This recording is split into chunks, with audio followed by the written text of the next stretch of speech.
হচ্ছে চাষি ভাইদের নিজস্ব অনুষ্ঠান কিষাণ বাণী।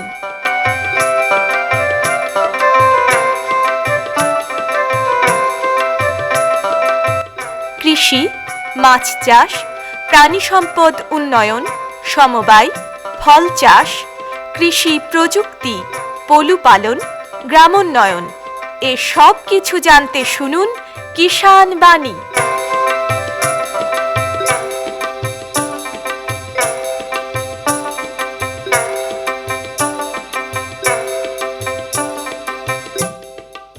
শ্রোতা বন্ধুদের অনেক অনেক প্রীতি ও শুভেচ্ছা জানিয়ে শুরু করছি ভারত সরকারের কৃষি ও কৃষক কল্যাণ মন্ত্রকের কৃষি সহযোগ ও কৃষক কল্যাণ দপ্তরের সহায়তায় অনুষ্ঠান কিষাণ বাণী। বন্ধুরা, যারা আমরা তিল চাষ করি, আমরা তো চিরাচরিত পদ্ধতি মেনে তো আমরা চাষবাস করি। সেক্ষেত্রে দেখা যায় যে কাঙ্ক্ষিত যে আমাদের ফলন যে এতটা হওয়া উচিত, কিন্তু আমাদের হয় না। কিভাবে আমরা কোন পদ্ধতি অবলম্বন করলে আমরা বেশি লাভ করতে পারবো, এই বিষয়ে আলোচনার জন্য আমরা পেয়েছি বহরমপুরে অবস্থিত ডালশস্য গবেষণা কেন্দ্রের সহকারী রোগতত্ত্ববিদ ডক্টর শঙ্করাজ রায়কে। শঙ্করাজবাবু, আপনাকে আকাশবাণী মুর্শিদাবাদের পক্ষ থেকে নমস্কার। সবাই আমার নমস্কার। আজকে তো আমাদের আলোচনার বিষয় উন্নত পদ্ধতিতে আমরা কিভাবে তিল চাষ করব, যাতে আমাদের তিল চাষে লাভটা বেশি হয়, আমরা ফলনটা বেশি পাবো, কিন্তু খরচটা আমরা একটু কম করতে চাই। খরচ কম হলেই আমাদের লাভটা বেশি হবে। প্রথমে আমরা এই যে উন্নত পদ্ধতিতে তিল চাষ বলছি, তো এই উন্নত পদ্ধতি বলতে আমরা কি বুঝি? উন্নত পদ্ধতি বলতে গেলে আমাদের যেটা মাথায় রাখতে হবে যে সঠিক সময় বীজটা মাটিতে ফেলা, জাতটা যেন ভালো হয়, ঠিক আছে, বীজটা যেন আমি শোধন করে বুনতে পারি, এবং সার পর্যাপ্ত পরিমাণে সারটা দিয়ে, এবং পরবর্তীকালে যে অনুখাদ্যগুলোর প্রয়োজন আছে তার মাধ্যমে বেশি ফলনটা আমাদেরকে গাছে যেন আসে, ফসল থেকে আমরা পেতে পারি, সেটা আমাদেরকে মাথায় রাখতে হবে। এর সঙ্গে আরেকটা আমাদের জিনিস মনে রাখতে হবে যে বর্ষাকালে যে এখন যে হঠাৎ করে বৃষ্টি হবে, সেই সময় যদি বৃষ্টিটা বেশি হয়ে যায়, গাছের জমিতে যদি জল জমে যায়, সেক্ষেত্রে তিল কিন্তু পচে নষ্ট হয়ে যায় কিংবা গাছগুলো মরতে শুরু করে। সেটা আমাদেরকে একটা ওখান থেকে বেরিয়ে আগাম একটা প্রিকশন নিতে হবে যে এটা সম্পর্কে, এটা আসলে পরে আমাদেরকে কি করতে হবে সেটা সম্পর্কে একটু আমাদের জানতে হবে। আর পোকার একটু সমস্যা হয়, আর একটা ফাইলোডি নামে একটা মাইক্রোপ্লাজমার রোগ আছে, যেটা শ্যামা পোকার মাধ্যমে ছড়ায়, সেটা সম্পর্কে আমাদের চাষিদেরকে একটু সজাগ থাকতে হবে। তার মানে আমরা যদি একটু উন্নত পদ্ধতি বলতে যদি আমরা বুঝি, তো আমাকে জাতটা নির্বাচন ঠিক করতে হবে, একদম অল্প সময়ের মধ্যে যে জাতের আমাদের ফলনটা বেশি সেটা রাখতে হবে। আর একটা যে বীজটাকে শোধন করতে হবে, যাতে পরবর্তীকালে আমাদের রোগ পোকার আক্রমণটা যাতে কম হয়। সারটা ঠিকভাবে আমাদেরকে প্রয়োগ করতেই হবে। যে সার যে ডোজে দেওয়া দরকার, সেই ডোজগুলোকে আমাদের ঠিকঠাক করে রাখতে হবে।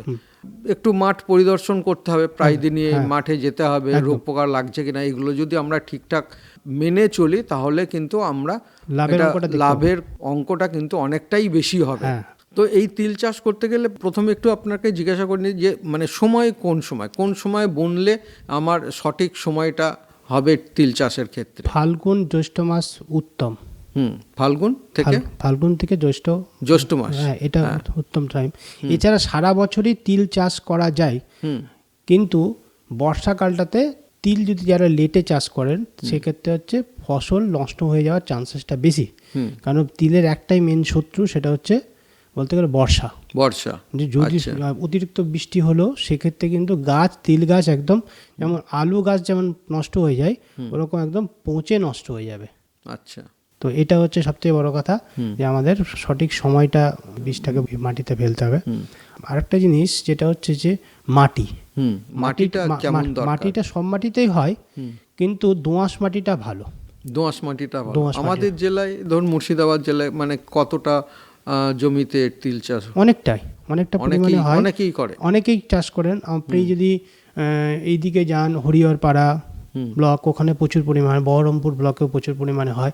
কাঁদি এরিয়াতে যদি আপনি যান, যেখানে আলু চাষ করে, আলু চাষ করার পর আলুর জমিতে যে পরিমাণে সার থাকে সেই সারের ইয়ের মধ্যে আপনার তিলটা এমনি ছিটিয়ে দেয়, তাতেই হয়তো তিলটা চলে আসে। কারণ আলুর জমিতে প্রচুর পরিমাণে সার থাকে, সেই সারটা তিল গাছের পক্ষে পর্যাপ্ত পরিমাণে হয়ে যায়। মানে আলাদা করে একটু সারটা কম লাগে, আলাদা করে সার দেওয়ার আলুর প্রয়োজনই হয় না। তাই জন্য আলু যে জমিতে ক্রপ রোটেশনে আছে সেই জমিতে তিল একটা আমাদের অ্যাডিশনাল ক্রপ হিসাবে আমরা পেয়ে থাকি। কিভাবে জমিটা তৈরি? জমি একটু মাটিটা আমাদের যদি মাটিতে যদি রস কম থাকে তাহলে একটু মাটিটাকে ভিজিয়ে নিয়ে মাটিটাকে রস করে নিয়ে হালকা করে একটা সেচ দিয়ে রস করে নিয়ে তারপর আমাদেরকে চাষ দিতে হবে। তারপরে আমাদেরকে বিঘা প্রতি কেজি খানেক বীজ দিলে পরেই হবে। তার সঙ্গে একটা মনে রাখতে হবে বীজটা যেন একটু ভালো জাতের হয়। কি কি জাত? এর মধ্যে আপনার আমাদের এখানে যেটা ডিমান্ড আছে, যেন কালো তিল, একটা ধূসর তিল এবং সাদা তিলের চাহিদা পশ্চিমবঙ্গে আছে, কিন্তু সাদা তিলের সেরকমভাবে চাষ হয় না। আর একটা জিনিস কৃষক বন্ধুদের কাছ থেকে শোনা যায় যে সেটা হচ্ছে শিরা। এই শিরা বিষয়টা কি? শিরা ব্যাপারটা হচ্ছে যে একটা ফলের মধ্যে চেম্বার। আচ্ছা, চাষিদের একটা ধারণা আছে যে ফলটার মধ্যে মানে তিলের ফলটার মধ্যে যত বেশি চেম্বার, সেই ফলটা সেই গাছটা হয়তো সেই জাতটা থেকে আমরা বেশি পরিমাণে ফসল পাবো, ঠিক আছে? কিন্তু এটা ঠিক নয়। হ্যাঁ, কারণ হচ্ছে যেটাকে ওনারা প্রেফার করেন আট শিরা কিংবা এই ধরনের সেই সবের জাতগুলোতে একটা গাছে লেন্থ আসার পর তারপর ওখানে ব্রাঞ্চিং আসে। এই জন্য সবথেকে উত্তম অল ওভার ইন্ডিয়াতে যেটাকে ন্যাশনাল চেক হিসাবে ব্যবহার করা হয়, আমাদের ডাল শস্য তৈলবীজ গবেষণা কেন্দ্রের জাত নাম হচ্ছে রমা। হ্যাঁ, আচ্ছা। রমাতে 4টা চেম্বার থাকে, এটা চাষিরা বলে 4 শিরা। হ্যাঁ, মানে একটা ফলের মধ্যে 4টে চেম্বার, মানে 4টে ভাগে তিলগুলো থাকে, 4টে ভাগে। হ্যাঁ, মানে অ্যারেঞ্জমেন্টটা চেম্বারের চারদিকে 4টে থাকে, তো এটা লম্বা লম্বা হয়। হ্যাঁ, লম্বা লম্বা হয়। এবং এর চেয়ে সবচেয়ে বড় কথা চাষিরা বলে যে ঘন ঘন ঘন মানে সিলিকুয়াগুলো ফলগুলো ঘন ঘন।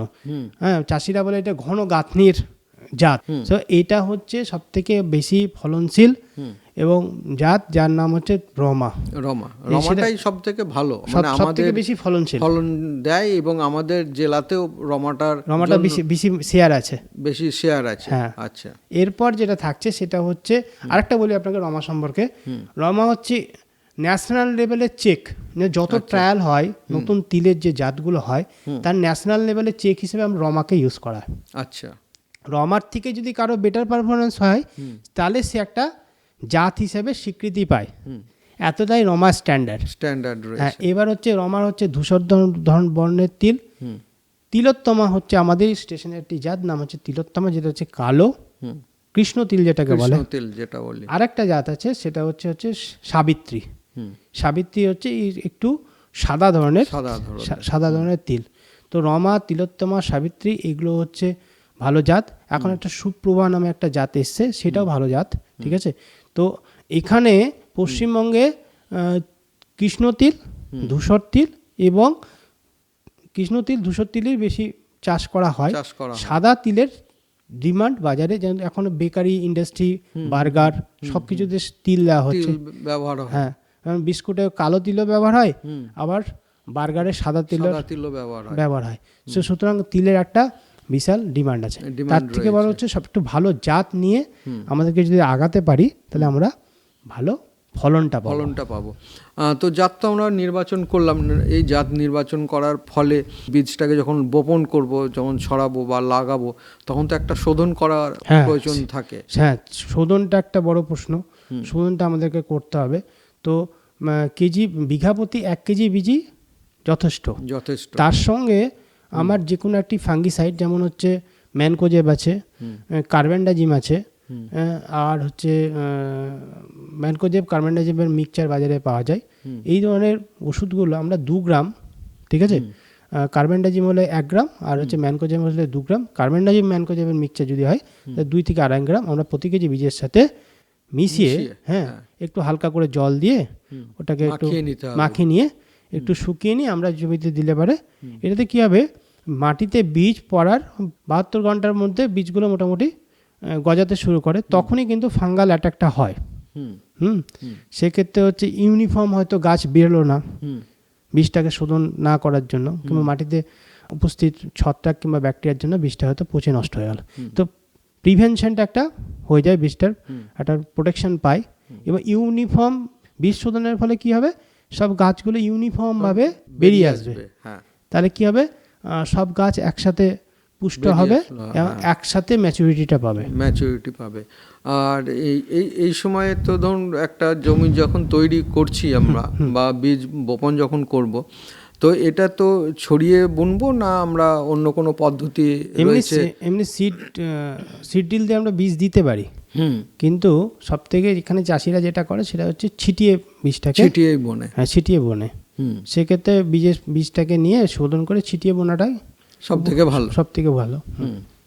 বোনার কতদিন পরে আমরা পরিচর্যাটা শুরু করব? আমাদেরকে মাটিটাকে একটু, যদি গোবর সার পাওয়া যায়, গোবর সার দিয়ে আমরা যদি মাটিটাকে তৈরি করতে পারি সেটা ভালো। এবং তার সঙ্গে আমার রাসায়নিক সার হিসাবে ইউরিয়া, এসএসপি এবং এমওপি ধরে যদি আমরা আগাই, তো ইউরিয়া মাটি তৈরি করতে 8 কেজি থেকে 8.5 কেজি, এসএসপি 25 কেজি এবং এমওপি 3 কেজি দিয়ে আমাকে বিঘাপতি হিসাবে মাটিটাকে তৈরি করতে হবে। তারপর আমাকে চাপান সার দিতে হবে। চাপান সারের ক্ষেত্রে ফের ওই 8.5 কেজি মতো ইউরিয়া, এখানে এমওপিটা 3 কেজি মতো পরে আবার দিতে হবে। এর সঙ্গে আমাকে একটা মনে রাখতে হবে যে তিলের ক্ষেত্রে যেমন হচ্ছে ফুল আসে, তারপর হচ্ছে শুটি হয়, আবার ফুল আসে, শেষে শুটি হয়।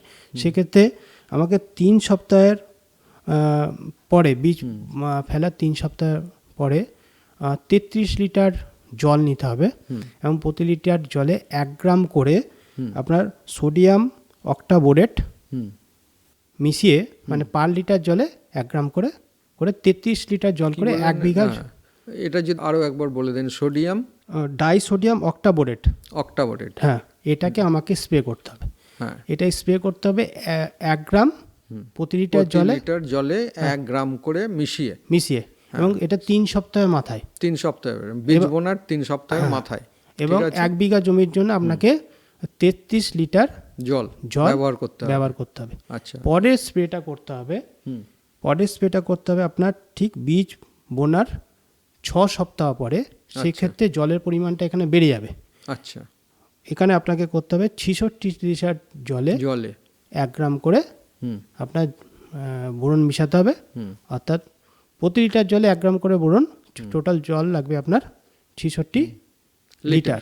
এটা হচ্ছে আপনাকে 6 সপ্তাহের মাথায় স্প্রে করতে হবে। এটা তো এই বোরন যেটা বলছেন, এটা তো অনুখাদ্য নাকি? অনুখাদ্য। এটাতে হবে কি, পলিনেশনটা প্রপারলি হবে, বীজ ভালো মতো সেট হবে, তাহলে হচ্ছে আমার ফলনটা বেশি পরিমাণে আমরা পাবো। ফলনটা আমরা বেশি পরিমাণে পাবো।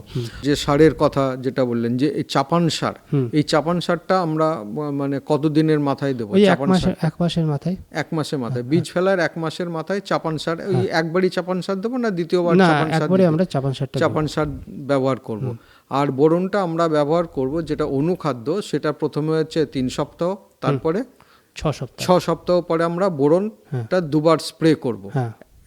মানে প্রথমে হচ্ছে যে 33 লিটার জলে 1 গ্রাম, আর দ্বিতীয়বারে তখন 66 লিটার জলে 66 লিটার জলে 1 গ্রাম করে প্রতি লিটার জলে দিয়ে তারপর আমরা ওটাকে স্প্রে করব যাতে আমাদের ফলনটা ভালো হয়। আচ্ছা, এরপরে রোগ পোকা তো একটা আক্রমণ হয়। রোগ পোকার আমি কি ধরনের রোগ পোকার আক্রমণ হতে পারে?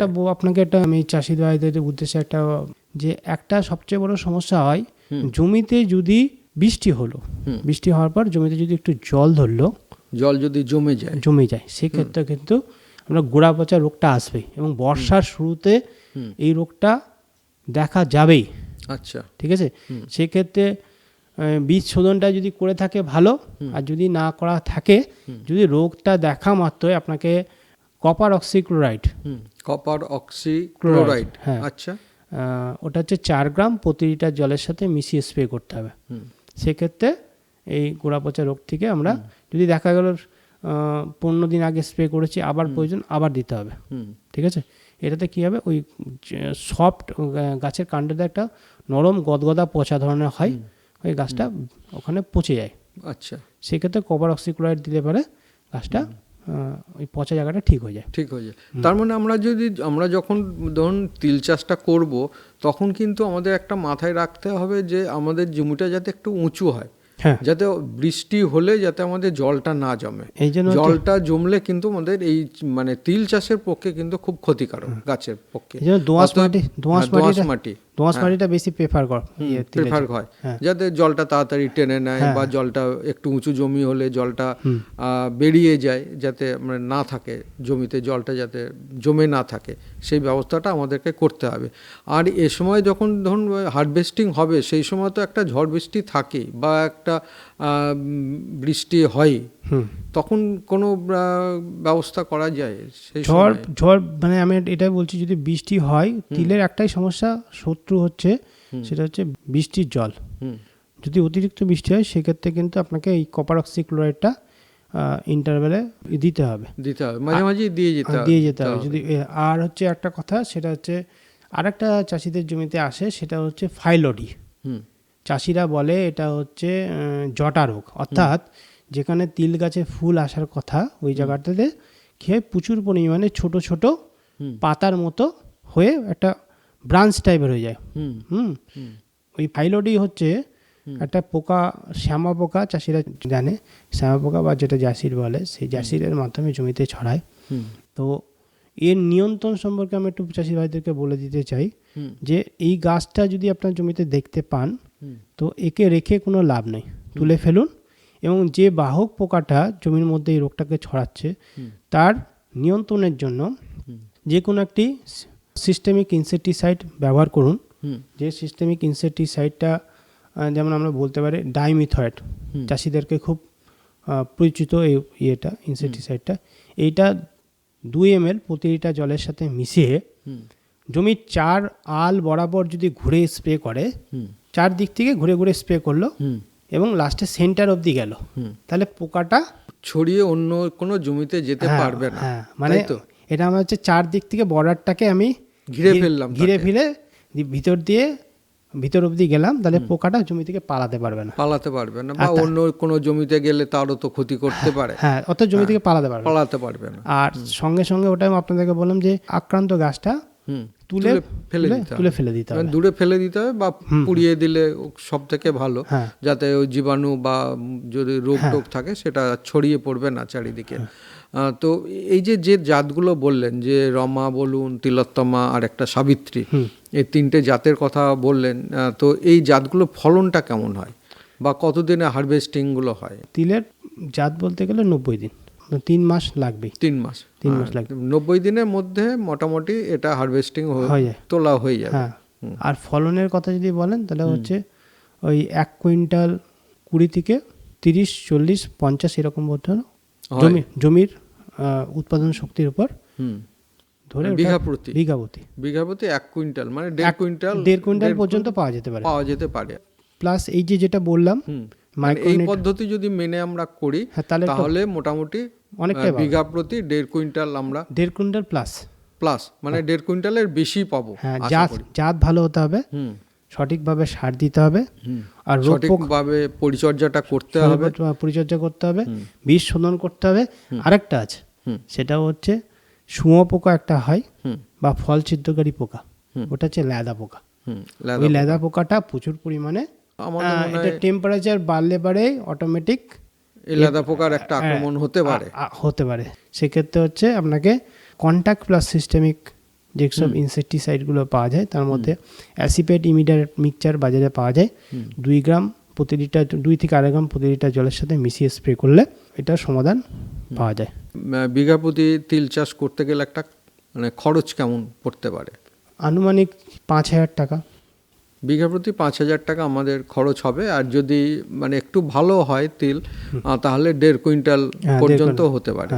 তাহলে বন্ধুরা, যারা সামনে আমরা তিল চাষ করব, এই পদ্ধতি মেনে যদি আমরা তিল চাষ করি, যে উন্নত পদ্ধতি মেনে যদি আমরা তিল চাষ করি, চিরাচরিত পদ্ধতি থেকে বেরিয়ে এসে, যেমন বীজ শোধন করা, তারপরে সারের যে পরিমাণটা, সেই পরিমাণটাকেও আমাকে যথাযথভাবে যদি আমরা এই সারগুলো প্রয়োগ করি, বোরনটা যদি আমরা ব্যবহার করি এবং জমিটাকে আমরা ভালো করে লক্ষ্য রাখি, যাতে আমাদের রোগ পোকার আক্রমণটা না হয়।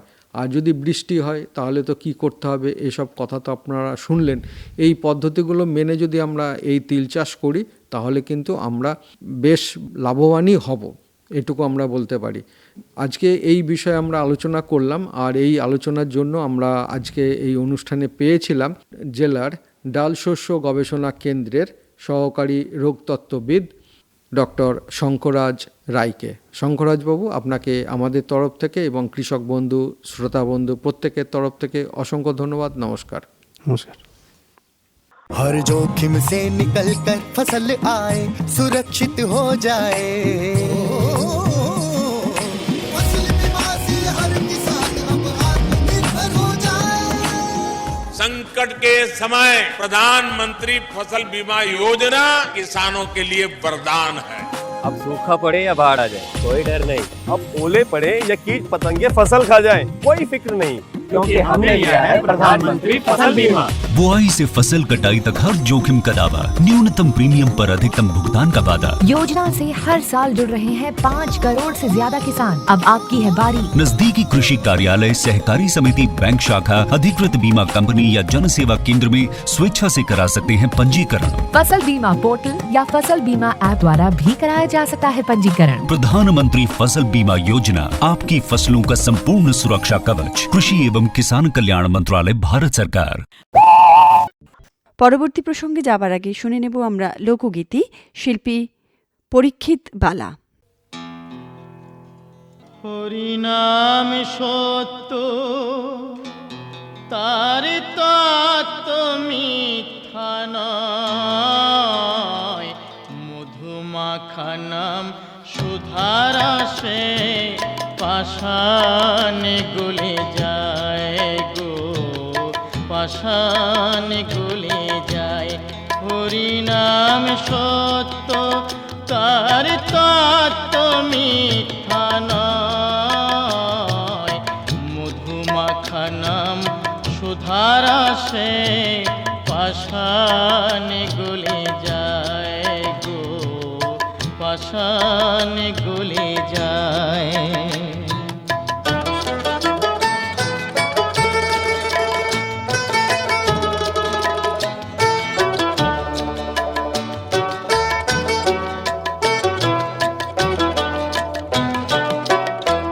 মহর্ষি চবন পুত্র দস্যুরত্নাকর,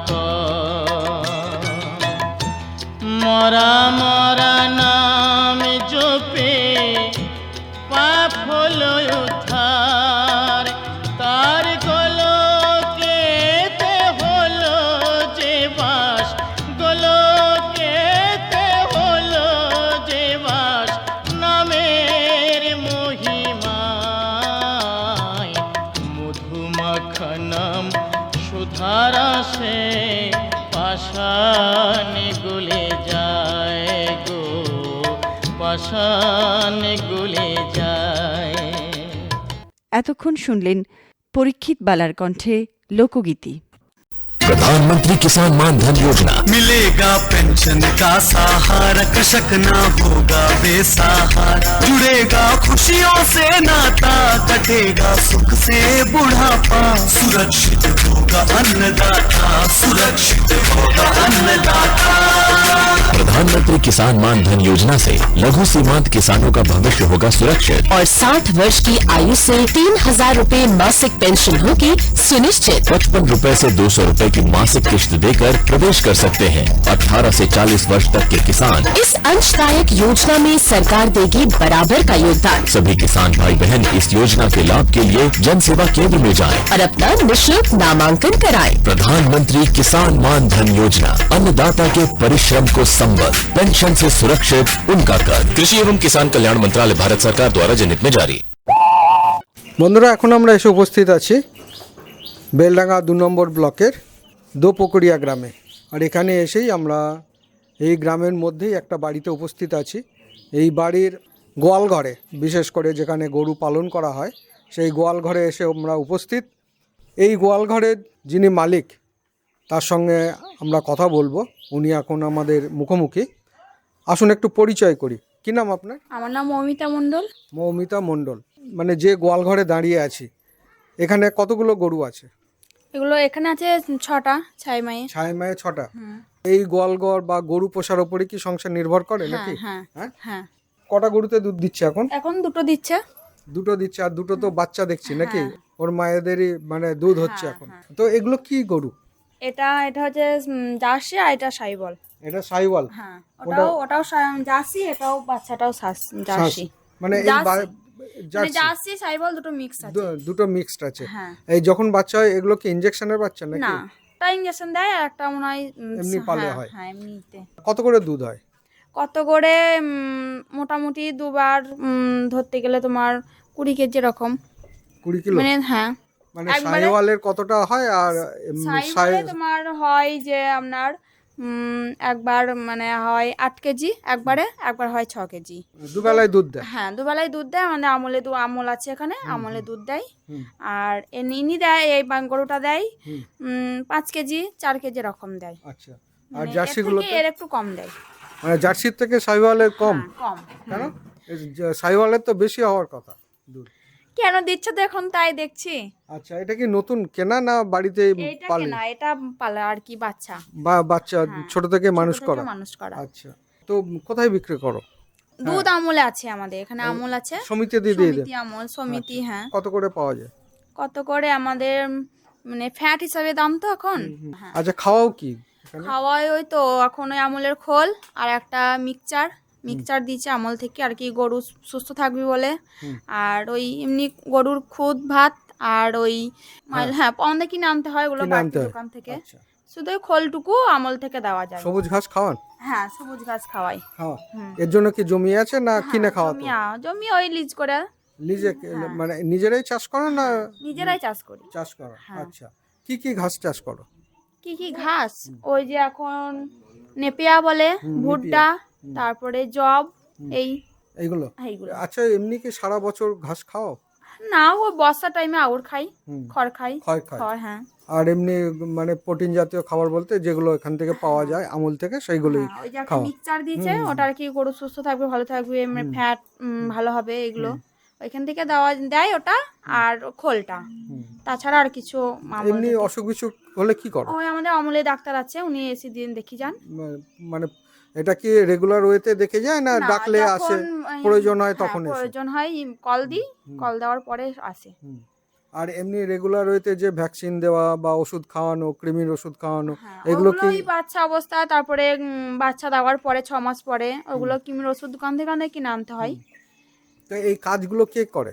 এই কাজগুলো আমি হয়তো ধরি, বা আমার স্বামী খাওয়াই এগুলো। মানে সংসারের কাজ তো করতেই হয়, সে তার পাশাপাশি আবার এই কাজগুলো করতে হয়। আচ্ছা, কে কে রয়েছে বাড়িতে? আমি আছি, আমার হাজবেন্ড আছে, শাশুড়ি মা আছে, শ্বশুরমশাই মারা গেছেন, আর একটা ছোট্ট মেয়ে আছে 2.5 বছরের। তো এখান থেকে মোটামুটি কেমন খরচ হয় আর কেমন আয় হয়? খরচ ওই লাদ গোবর এইটুকু আর কি, আর ওই জমিতে সার দেওয়া গোবর, আর ওই একটু খাওয়া দুধ, ওই যেদিকেই চলে যায়। হ্যাঁ। আচ্ছা, বেশ। তাহলে বন্ধুরা, এতক্ষণ আমরা দোপক্রিয়া গ্রামের মৌমিতা মণ্ডলের যে গোপালন সেই সম্পর্কে আমরা শুনলাম। এর জন্য আমাদের তরফ থেকে এবং কৃষক বন্ধু, শ্রোতা বন্ধু প্রত্যেকের তরফ থেকে আপনাকে অসংখ্য ধন্যবাদ। নমস্কার।